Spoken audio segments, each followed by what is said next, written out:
ഈ കഥ തുടങ്ങുന്നത് ഒരു വഴക്കിൽ നിന്നാണ്. പ്രശ്നം ഇതായിരുന്നു: കാവ്യയും കവിതയുടെ അച്ഛന്റെ അസുഖം നല്ലതല്ലായിരുന്നു. ഈ ഒരു കാര്യം അമ്മ നിധിക്ക് ഭയങ്കര ദേഷ്യമായിരുന്നു. ശരിക്കും നിധി ഒരു പൈസയുള്ള കുടുംബത്തിൽ നിന്നാണ്. പക്ഷെ അവൾക്ക് ഹരീഷിനോട് സ്നേഹം തോന്നി. അങ്ങനെ ഹരീഷിനെ കല്യാണം കഴിച്ചു. പക്ഷെ ഹരീഷിന് അവളുടെ ആഗ്രഹങ്ങൾ സാധിക്കാതെ ആയപ്പോ പതുക്കെ അവൾക്ക് ദേഷ്യമായി അവനോട്. പിന്നെ കാര്യമൊക്കെ കയ്യിന്ന് പോയപ്പോ നിധി അവളുടെ ഇളയ മകൾ കാവ്യനെയും കൊണ്ട് സ്വന്തം വീട്ടിലോട്ട് പോയി. എന്നാൽ മൂത്ത മകൾ കവിത ഹരീഷിന്റെ അടുത്ത് തന്നെ നിന്നു. കാര്യം അത്രയും വഷളായിരുന്നു. രണ്ടുപേരും അങ്ങോട്ടും ഇങ്ങോട്ടും പിന്നെ തിരിഞ്ഞു നോക്കിയിട്ടേയില്ല. പക്ഷെ വിധി എന്ന രണ്ട് സഹോദരികളുടെ ബന്ധം പോയില്ല. രണ്ടുപേരും പഠിക്കാൻ ഒരേ കോളേജിലാണ് ചേർന്നത്. പിന്നീട് ഒരു ദിവസം, കവിത, നീ ഇന്നലത്തെ അസൈൻമെന്റ് മുഴുവൻ ചെയ്തോ? ആ, അത് ഞാൻ ഇന്നലെ വീട്ടിൽ പോയപ്പോ തന്നെ ചെയ്തായിരുന്നല്ലോ. എന്തേ, നീ ചെയ്തില്ലായിരുന്നോ? അയ്യോ, എനിക്ക് സമയം കിട്ടിയില്ല. ഇന്നലെ അമ്മ കിട്ടിപ്പാട്ടി വെച്ചിരുന്നു. അതിലായിപ്പോയി മുഴുവനും ഞാൻ. ആദ്യം ഡാൻസ്, പിന്നെ നല്ല ആഹാരം, പിന്നെ സംസാരം. അങ്ങനെ എന്റെ സമയം മുഴുവൻ പോയടോ. അത് നല്ലതല്ലേ? അമ്മയ്ക്ക് എങ്ങനെയുണ്ടിപ്പാ? കുഴപ്പമൊന്നുമില്ല. എന്തു പറ്റി? അതെ, എനിക്ക് ഇടയ്ക്ക് അമ്മയുടെ ഓർമ്മ വരാറുണ്ട്. എത്ര പ്രാവശ്യം ഞാൻ നിന്നോട് പറഞ്ഞു വീട്ടിലോട്ട് വാ, നമുക്ക് കാണാമെന്ന്? ഇല്ല, അച്ഛ ഇല്ലാതെ ഞാൻ വരില്ല. അമ്മയ്ക്കെപ്പോഴില്ല അച്ഛനെ കാണാൻ തോന്നുമ്പോ അപ്പോഴേ ഞാൻ കാണൂ അമ്മേ. അതൊരിക്കലും നടക്കില്ല, അത് നിനക്കും അറിയാം. കാവ്യയും കവിതയും ഒരേ കോളേജിലാണ് പഠിച്ചിരുന്നെങ്കിലും അച്ഛനും അമ്മയുടെ വഴക്ക് കാരണം മനസ്സ് തമ്മിൽ ഇച്ചിരി അകന്നു തന്നെ ഇരുന്നേ. പിന്നീട് ഒരു ദിവസം, നോക്ക് കവിത, ന്യൂ ഇയറിന്റെ ടൂറിന് നീ വരുന്നുണ്ടോ? ആ, മുംബൈ ടൂറാണോ? ആ, അത് തന്നെ. ഏയ്, നീ പൊക്കോ, ഞാനെന്തായാലും ഇല്ല. അതെന്താ? പക്ഷെ അവിടെ പോയിട്ട് ഷാരൂഖിന്റെയും സൽമാന്റെ വീട് കാണാം. ചിലപ്പോ ഓട്ടോഗ്രാഫും കിട്ടിയാലോ. പക്ഷെ ടൂറിനെ ഭയങ്കര പൈസയാണ് കോളേജ് ഈടാക്കുന്നത്. ഒരുപാടൊക്കെ എന്താണ്, 10,000 രൂപയില് ചോദിക്കണേ. 3 ദിവസത്തെ ടൂറുണ്ട്. അത്രയും ചെലവെന്തായാലും വരില്ലേ? നിനക്കറിയാലോ, അച്ഛൻ ഒരിക്കലും സമ്മതിക്കില്ല അത്. അത് പിന്നെ നീ ഒരു കാര്യം ചെയ്യും, അച്ഛനോട് 3,000 രൂപ ആവുന്നുള്ളൂന്ന് പറ. അതെന്തായാലും സമ്മതിക്കുമല്ലോ. ശരി, ബാക്കി 12,000 രൂപ ആര് കൊടുക്കും? അത് ഞാൻ അമ്മോട് പറഞ്ഞു തരാം. ഒരിക്കലുമില്ല, അച്ഛനോട് ഞാൻ കള്ളം പറയത്തില്ല, മനസ്സിലായോ? പക്ഷേ അത് നിന്റെയും കൂടെ അമ്മയല്ലേടാ? അതെ, പക്ഷെ എന്നെ ഇതുവരെ കാണാൻ വന്നില്ലല്ലോ. ഇത്രയെങ്കിലും എന്നോട് സ്നേഹം ഉണ്ടോ? എന്നിട്ട് നീ പറയണ അവരുടെ പൈസ എടുത്ത് ഞാൻ കറങ്ങണമെന്ന്. കവിതയുടെ ഈ കാര്യം കേട്ട് കാവ്യം മിണ്ടാതെയായി. ശരിക്കും നിധി കവിതേനെയും ഹരീഷിനെയും മറന്നുപോയിരുന്നു.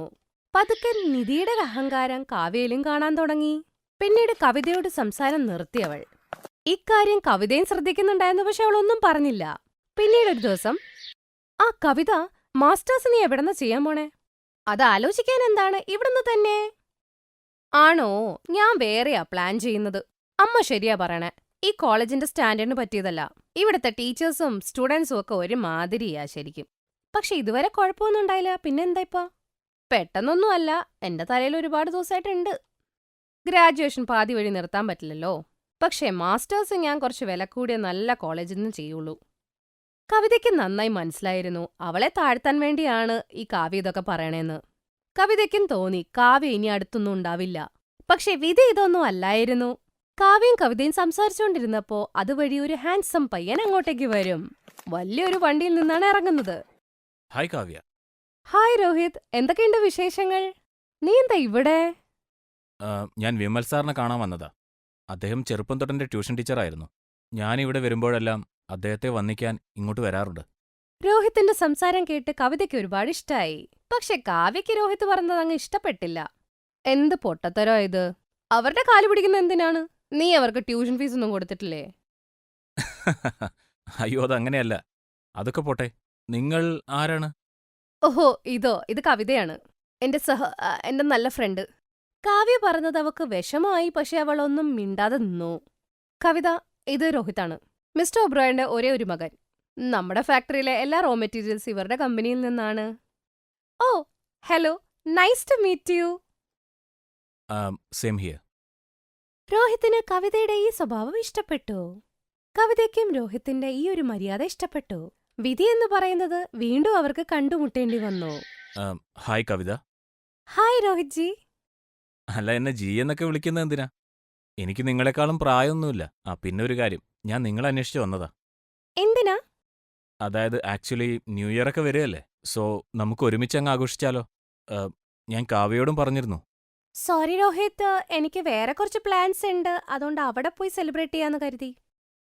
കുഴപ്പമില്ല. ഓക്കെ, എന്നാ ഞാൻ പോട്ടെ. അതെ, ഒരു മിനിറ്റ്. നിങ്ങൾക്ക് വേണമെന്നുണ്ടെങ്കിൽ എന്റെ സെലിബ്രേഷന് വരാലോ. പിന്നെന്താ, വരാലോ. ഞാൻ തീർച്ചയായും വരാം.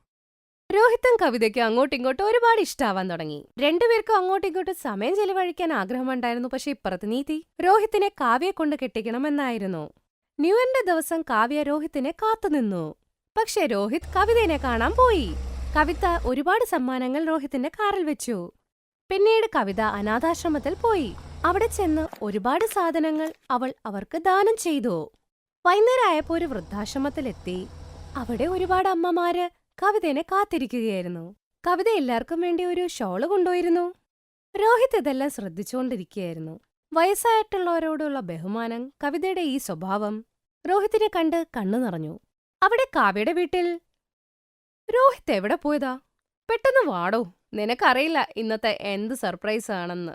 ഇന്ന് എന്തായാലും ഞാൻ നിന്നെ പ്രൊപ്പോസ് ചെയ്യും. വിൽ യു മാരി മീ കവിത? പക്ഷേ പ്ലീസ് യെസ് എന്ന് പറയൂ. ഞാൻ സന്തോഷം കൊണ്ട് നൃത്തം ചെയ്യും. Yes yes. കവിത കല്യാണത്തിന് സമ്മതിച്ചപ്പോ അവിടുത്തെ എല്ലാവരും സന്തോഷത്തോടെ ആടാൻ തുടങ്ങി. ഈ വർഷം കവിതയ്ക്ക് നല്ലൊരു പുതുവർഷം തന്നെയായിരുന്നു. ഇപ്പുറത്തെ കാവ്യയ്ക്ക് എല്ലാം നഷ്ടമാകുകയായിരുന്നു. അവൾ ആഗ്രഹിച്ചതൊക്കെ. കാശുകൊണ്ട് ചില കാര്യങ്ങൾ നേടാൻ പറ്റത്തില്ല.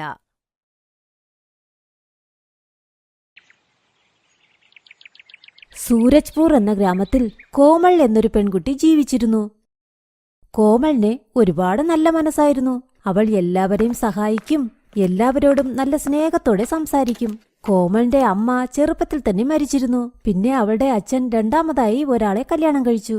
കോമളിന്റെ രണ്ടാനമ്മ സീമ വളരെ ദുഷ്ടയാണ്. അവർ കോമളിനെ എപ്പോഴും വഴക്കു പറയുമായിരുന്നു. അവളോട് വീട്ടുജോലിയെല്ലാം ചെയ്യാൻ പറയും. എന്നാൽ അവരുടെ മകൾ പ്രിയയെ മാത്രം റാണിയെപ്പോലെ നോക്കി. കോമളിന്റെ അച്ഛൻ വിദേശത്ത് ജോലി ചെയ്തിരുന്നു. അതുകൊണ്ട് സീമയും പ്രിയയും ചേർന്ന് കോമളിനെ എപ്പോഴും ദ്രോഹിച്ചിരുന്നു.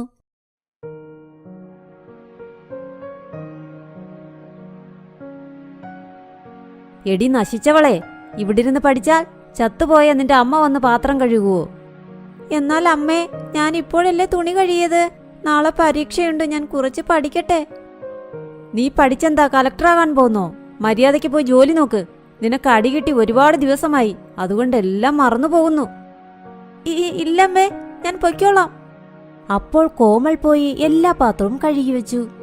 ഒരു ദിവസം സീമ അവളുടെ മകൾ പ്രിയയെ ഒരുപാട് തുണികൾ കാണിച്ചു. നോക്കു മക്കളെ, മോളുടെ അച്ഛൻ മോൾക്ക് വേണ്ടി സിറ്റിയിൽ നിന്ന് തുണി തന്നു വിട്ടിരിക്കുന്നു. ഇത് നീ ഇട്ടാലുണ്ടല്ലോ, കാണാൻ രാജകുമാരി പോലെയാകും. അമ്മേ, ഈ ഫ്രോക്ക് കാണാൻ നല്ല രസമുണ്ടല്ലേ. നോക്കൂ, ഇതെല്ലാം എനിക്ക് വേണ്ടിയുള്ളതാണോ? ആ അതെ മോളെ, ഇതെല്ലാം മോളുടെ അച്ഛൻ നിനക്ക് വേണ്ടി അയച്ചതാ. മറ്റവൾക്ക് വേണ്ടി ഒരു തുണി പോലും അയച്ചില്ല. അപ്പോൾ അവിടേക്ക് കോമൾ വന്നു. അമ്മേ, എന്റെ കയ്യിലും തുണിയില്ല. എല്ലാ തുണിയും കീറിപ്പോയി. എനിക്ക് അച്ഛൻ ഒരു തുണിയും തന്നുവിട്ടില്ലേ? പുതിയ തുണി നിനക്കെന്തിനാ? നിന്റെ അച്ഛൻ നിനക്ക് ഒരു തുണിയും അയച്ചില്ല. പ്രിയയുടെ പഴയ തുണി കാണും, അതെടുത്തിട്ടോ. നീ എന്റെ പഴയ തുണികൾ എടുത്തിട്ടോ. അമ്മേ, ഇവൾക്കൊക്കെ അത് മതി. കോമൾ വിഷമത്തോടെ അവിടെ നിന്നും പോയി. പ്രിയയും കോമളും ഒരുമിച്ച് ചുറ്റി നടന്നു. കോമൾ പഴയ തുണി ധരിച്ചിരുന്നു, പ്രിയ മാത്രം പുതിയ തുണി ഇട്ടിരുന്നു. അപ്പോൾ പ്രിയയുടെ ഫ്രണ്ട്സ് ചിക്കിയും മിക്കിയും രണ്ടുപേരും വഴിയിൽ കാത്തിരുന്നു. അയ്യോ പ്രിയേ, ഈ പുതിയ തുണിയിൽ നിനക്ക് നല്ല ഭംഗിയുണ്ട്. എവിടെ നിന്നാ വാങ്ങിയത്? എന്റെ അച്ഛൻ സിറ്റിയിൽ നിന്നും തുണി അയച്ചു തന്നതാ. കോമൾ, നിന്റെ അച്ഛൻ സിറ്റിയിൽ നിന്നും നിനക്കൊന്നും അയച്ചില്ലേ? ഇവളോട് ആർക്കും സ്നേഹമില്ല, അതുകൊണ്ട് ആരും ഇവളെ ഓർക്കാറ് പോലുമില്ല. ഇതാ ഇതുപോലത്തെ പഴയ തുണിയുമിട്ട് ഇവൾ ഈ തെരുവിലൂടെ നടന്നു പോകണം. ഇന്ന് എന്റെ ബർത്ത്ഡേയാ, അതുകൊണ്ട് വീട്ടിലൊരു പാർട്ടിയുണ്ട്. പ്രിയെ, നീ പാർട്ടിക്ക് വരണം. കോമൾ, നീയും ഉറപ്പായും വരണം. അയ്യോ, നീ എന്തിനാ ഇവളെ പാർട്ടിക്ക് വിളിക്കുന്നത്? ഇവൾക്ക് ഇട്ടിട്ട് വരാൻ ഒരു നല്ല തുണി പോലുമില്ല. എല്ലാം കീറിപ്പോയ തുണിയാ. അയ്യോ, ഞാനവളെ എന്തിനാ വിളിച്ചതെന്നറിയാമോ? അവിടെ എല്ലാം ക്ലീൻ ചെയ്യാനും പാത്രം കഴുകാനും ആള് വേണ്ടേ? ഇത് കേട്ട് അവരെല്ലാവരും നിന്ന് ചിരിക്കാൻ തുടങ്ങി. കോമൾ ഇത് കേട്ട് ഒരുപാട് വിഷമിച്ച് അവൾ അതേ വിഷമത്തോടെ അവിടെ നിന്നും വീട്ടിലേക്ക് പോയി. അപ്പോൾ അവൾ കണ്ടു ഒരു മാജിക് മാൻ അതുവഴി നടന്നു പോകുന്നത്. അയാളുടെ കയ്യിൽ ഒരു കൂടുണ്ടായിരുന്നു. അതിൽ നല്ലൊരു കുരുവിയും ഉണ്ടായിരുന്നു. പാവം ആ കുരുവി. അതിനെ കാണാൻ ഒരുപാട് വിഷമവും തോന്നി. ആ കുരുവിയെ കണ്ട് കോമൾ ഒരുപാട് വിഷമിച്ചു. അയ്യോ, ആ കുരുവി എന്തിനാ ഇങ്ങനെ വിഷമിക്കുന്നത്? ഉറപ്പായും അയാൾ അതിനെ പിടിച്ചു വച്ചിരിക്കുന്നതാവും. പാവം, അതുകൊണ്ടായിരിക്കും അങ്ങനെ. അതിനെ ഉറപ്പായും സഹായിച്ചേ പറ്റൂ.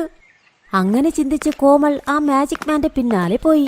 എപ്പോഴെങ്കിലും അയാളുടെ ശ്രദ്ധയൊന്ന് മാറിയാൽ ആ കുരുവിക്ക് വിമോചനം കൊടുക്കാമെന്ന് കരുതി. അങ്ങനെ കുറച്ചു ദൂരം നടന്നതിനു ശേഷം അയാൾ ഒരുപാട് ക്ഷീണിച്ചു. വെള്ളം കുടിക്കാനായി വെള്ളവും അന്വേഷിച്ചു. അപ്പോൾ അയാൾ കുരുവിയുടെ കൂട് താഴെ വെച്ച് അടുത്തുള്ള പൈപ്പിൽ വെള്ളം കുടിക്കാനായി പോയി. ഈ അവസരം കോമൾ ഉപയോഗിച്ച് ഉടനെ അവിടെ വന്ന് ആ കൂടും കൈക്കലാക്കി അവിടെ നിന്നും വളരെ വേഗത്തിൽ ഓടാൻ തുടങ്ങി. എന്നാൽ കോമൾ ആ കൂട് കൊണ്ടുപോകുന്നത് മാജിക് മാൻ കണ്ടിരുന്നു. ഉടനെ അവളുടെ പിന്നാലെ അയാളും ഓടാൻ തുടങ്ങി. പെൺകുട്ടി, എന്റെ കൂട് തിരിച്ചുതാ. എവിടേക്കാ ഓടുന്നത്? നിൽക്കു. എന്നാൽ കോമൾ അയാൾ പറയുന്നത് കേൾക്കാതെ വേഗത്തിൽ ഓടി. അവൾ സേഫായ ഒരു സ്ഥലത്തേക്ക് കുരുവിയും കൊണ്ടുപോയി. പിന്നെ മാജിക് മാൻ വരുന്നുണ്ടോ എന്നവൾ തിരിഞ്ഞു നോക്കി. ആ കൂടും തുറന്ന് ആ കുരുവിയെ അവൾ മോചിപ്പിച്ചു. ആ കുരുവി ആ കൂട്ടിൽ നിന്നും വെളിയിൽ വന്നതും വളരെ സുന്ദരിയായ ഒരു ദേവതയായി മാറി. ആ ദേവതയെ കണ്ട് കോമൾ ഒരുപാട് പേടിച്ചു. കോമൾ പേടിച്ചു നിൽക്കുന്നത് കണ്ട് ദേവത പറഞ്ഞു, അയ്യോ മോളെ, പേടിക്കണ്ട, ഞാൻ മോളെ ഒന്നും ചെയ്യില്ല. നിങ്ങൾ ആരാണ്? ഞാനൊരു ദേവത. ആ മാജിക് മാൻ അയാളുടെ മാജിക് കൊണ്ട് എന്നെ കുരുവിയാക്കി ഈ കൂട്ടിൽ എന്നെ അടച്ചു വെച്ചു. എന്നാൽ നീയാണ് അയാളിൽ നിന്ന് എന്നെ രക്ഷിച്ചത്. അപ്പോൾ അവിടേക്ക് ആ മാജിക് മാൻ വന്നു. പെൺകുട്ടി, ഈ കൂടുമെടുത്തുകൊണ്ട് ഓടാൻ നിനക്ക് എന്ത് ധൈര്യമാ? എന്റെ കൂട് മര്യാദയ്ക്ക് താ. വേണ്ട വേണ്ട, ആ കൂട് അയാളുടെ കയ്യിൽ കൊടുക്കണ്ട. കൊടുത്താൽ അയാൾ എന്നെ വീണ്ടും അടച്ചു വെക്കും. ഇങ്ങനെ പറഞ്ഞാൽ നീ കേൾക്കില്ല. നിനക്കറിയാമോ ഞാൻ ആരാണെന്ന്? മിണ്ടാതെ ആ കൂട് എനിക്ക് തന്നിട്ട് പൊയ്ക്കോ. ഇല്ലെങ്കിൽ എന്റെ മാന്ത്രിക ശക്തി കൊണ്ട് നിന്നെ കല്ലാക്കി മാറ്റും. ഒന്ന് പോടോ, താനത്ര സംഭവമൊന്നുമല്ല. തന്നെ കാണുമ്പോൾ എനിക്ക് ചിരി വരുന്നു. ചിരി വരുന്നെന്നോ? നിനക്കെന്റെ ശക്തി അറിയില്ലെന്ന് തോന്നുന്നു. ഞാൻ ഒരു നിമിഷത്തിൽ വെള്ളത്തിനെ കല്ലായും കല്ലിനെ വെള്ളവുമാക്കി മാറ്റും. ആണോ? അപ്പോൾ ദായിരിക്കുന്ന കല്ല് കണ്ണാടിയാക്കി മാറ്റിക്കേ. അപ്പോൾ ഞാൻ വിശ്വസിക്കാം.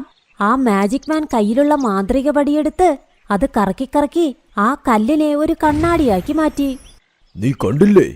ഇനിയും തെളിയിക്കണോ? വേഗം എന്റെ കൂടെനിക്ക് തന്നിട്ട് പൊക്കോ. ഇല്ല, വിശ്വസിക്കില്ല. ഇതെല്ലാം ചെറിയ മാജിക്കുകാർക്കും ചെയ്യാൻ പറ്റും. താൻ എന്നാൽ ഒരു കാര്യം ചെയ്യ്, ഈ കണ്ണാടിയെ ഒരു തത്തയാക്കി മാറ്റിക്കേ. അങ്ങനെയാണോ? ഇതാ. അങ്ങനെ പറഞ്ഞ് കണ്ണാടി നോക്കി ആ മാന്ത്രിക വടി കറക്കി. എന്നാൽ ആ കണ്ണാടിയിൽ അയാളുടെ രൂപമാണ് തെളിഞ്ഞത്. അതുകൊണ്ട് അയാൾ മാന്ത്രിക വടി നീട്ടിയ ഉടനെ അത് കണ്ണാടിയിൽ പോയി റിഫ്ലക്റ്റായി അയാൾക്ക് നേരെ വന്ന് അയാൾ ഒരു തത്തയായി മാറി. അത് കണ്ട് കോമൾ പെട്ടെന്ന് ആ തത്തയെ പിടിച്ച് അതേ കൂട്ടിൽ തന്നെ ആ തത്തയും അടച്ചു വെച്ച് അതിനുശേഷം അതിനെ ആ ദേവതയ്ക്ക് കൊടുത്തു. ഹാ, നീ സത്യത്തിൽ ബുദ്ധിശാലിയാണ്. നീ എളുപ്പത്തിൽ അയാളെ നശിപ്പിച്ചല്ലോ. ഇനി അവൻ കാരണം ആർക്കും ഒരു പ്രശ്നവും വരില്ല. എന്നെ നീ ഇന്ന് ഇങ്ങനെ സഹായിച്ചില്ലേ, അത് ഞാൻ ജീവിതത്തിൽ മറക്കുകയേയില്ല. അതുകൊണ്ട് നിനക്കെന്തെങ്കിലും ആഗ്രഹമുണ്ടെങ്കിൽ പറ, അത് ഞാൻ നിറവേറ്റിത്തരാം. എനിക്കൊരു നല്ല തുണി പോലുമില്ല. അതുകൊണ്ട് എനിക്ക് നല്ലൊരു ഫ്രണ്ടുമില്ല. നിങ്ങൾ എനിക്ക് നല്ലൊരു തുണി തരാമോ? അത്രേ ഉള്ളോ? ഒരു തുണിയോ? ഇപ്പോൾ നോക്ക്. അങ്ങനെ പറഞ്ഞ് ദേവത ഒരു ഞൊട്ട വിട്ടു. ഞൊട്ട വിട്ടതും അവളുടെ കയ്യിൽ ഒരു ഭംഗിയുള്ള വസ്ത്രവും വന്നു. ആ വസ്ത്രം കണ്ടതും കോമൾ അതിൽ തന്നെ നോക്കി നിന്നു. എടുത്തോളൂ, ഇതൊരു മാന്ത്രിക ഗൗണാണ്. ഇതിനി നിന്റെ സ്വന്തമാണ്. നീ എന്തു പറഞ്ഞാലും ചെയ്യും. ഈ ഗൗണ് നീ ഇട്ടുകൊണ്ടുപോയാൽ നിന്നെ എല്ലാവരും ശ്രദ്ധിക്കൂ.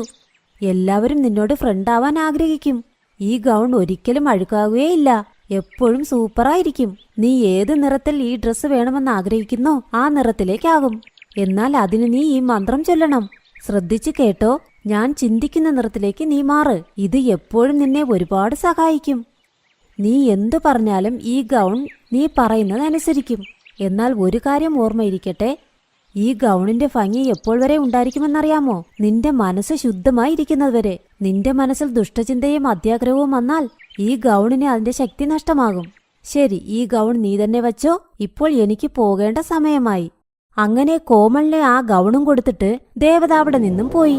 അപ്പോൾ കോമൾ ആ ഡ്രസ്സും എടുത്ത് അവിടെ നിന്ന് വീട്ടിലേക്കും പോയി. കോമൾ ആ ഗൗൺ കയ്യിലെടുത്ത് മനസ്സിനുള്ളിൽ എന്തോ ചിന്തിച്ചു. ആ ദേവത പറഞ്ഞത് ഇനി സത്യമാണോ? ആ ദേവത പറഞ്ഞതുപോലെ നടക്കുമോ? ഇതൊരു തവണ ഇട്ടു നോക്കാം. അങ്ങനെ പറഞ്ഞ് കോമൾ ആ ഗൗൺ ഇടാൻ പോയി. അങ്ങനെ കോമൾ പോയി ആ ഗൗണും ഇട്ടുകൊണ്ടുവന്ന് അവൾ അവളെ തന്നെ കണ്ണാടിയിൽ നോക്കി. ഈ കാണുന്നത് അവൾ തന്നെയാണോ എന്ന് അവൾക്ക് തന്നെ വിശ്വസിക്കാൻ പറ്റിയില്ല. കോമൾ ആ ഗൗണിട്ടതിനു ശേഷം ഒരു ദേവതയെ പോലെ തോന്നി. എത്രത്തോളമെന്നാൽ അവളെക്കാൾ ഈ ലോകത്തിൽ മറ്റൊരു സുന്ദരിയേ ഇല്ല എന്ന രീതിയിൽ. സത്യത്തിൽ ആ ഗൗണിനൊരു മാന്ത്രിക ശക്തിയുണ്ടായിരുന്നു, സാധാരണ പെൺകുട്ടികളെയും ദേവത പോലെ ആക്കാൻ. അയ്യോ, ഈ ഗൗണിൽ എന്നെ കാണാൻ എന്തു ഭംഗിയാണ്.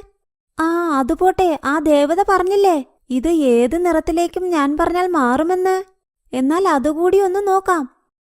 കേൾക്കൂ ഗൗണേ, ഈ തുണി ഇപ്പോൾ നീല നിറത്തിലേക്ക് മാറണം. അങ്ങനെ കോമൾ കണ്ണടച്ച് മന്ത്രം ചൊല്ലി. അവൾ കണ്ണു തുറന്നു നോക്കിയപ്പോൾ ചുമന്ന നിറത്തിലായിരുന്ന ഡ്രസ്സ് ഇപ്പോൾ നീല നിറത്തിലായി. അതവൾ കണ്ട് ഒരുപാട് ഷോക്കായി. ഒരുപാട് സന്തോഷത്തോടെ അവൾ കറങ്ങാനും തുടങ്ങി. അന്നവൾ ആ ഡ്രസ്സും ധരിച്ച് മിക്കിയുടെ ബർത്ത്ഡേ പാർട്ടിക്ക് പോയി. കോമളിനിപ്പോൾ നല്ല ധൈര്യവും ഉണ്ടായിരുന്നു. അവൾക്കറിയാമായിരുന്നു ഇന്നാ ഗൗണിൽ അവളായിരുന്നു സുന്ദരിയെന്ന്. അവിടെ വന്ന പെൺകുട്ടികളെല്ലാം കോമളിനെ കണ്ടു. നോക്കിയവരെല്ലാം അങ്ങനെ തന്നെ നോക്കി നിന്നു. അപ്പോൾ എല്ലാവരും പ്രിയയിൽ നിന്നും കോമളിനെ തന്നെ നോക്കി നിന്നു. ഹാ കോമൾ, ഇന്ന് നിന്നെ കാണാൻ നല്ല ഭംഗിയുണ്ട്. അതെ കോമൾ, സത്യമായിട്ടും ഈ ഡ്രസ്സിൽ നിന്നെ നല്ല ഭംഗിയുണ്ട്. വാ, വന്ന് ഞങ്ങളുടെ അടുത്തിരിക്കേ. എന്നാൽ ഇതെല്ലാം കോമളിന്റെ അനിയത്തി പ്രിയയ്ക്ക് ഇഷ്ടമായതേയില്ല. എല്ലാവരും പ്രിയയോട് സംസാരിക്കാതെ കോമളിന്റെ അടുത്തിരുന്ന് അവളെ പുകഴ്ത്തി. പതുക്കെ പതുക്കെ ആ മാന്ത്രിക ഗൗണിന്റെ സഹായത്താൽ കോമളിന് എല്ലാ കാര്യവും ഈസിയായി. അവളുടെ രണ്ടാനമ്മ എത്ര ജോലി കൊടുത്താലും ശരി, ആ മാന്ത്രിക ഗൗണിലൂടെ ജോലികളെല്ലാം ചെയ്തു തീർത്തു.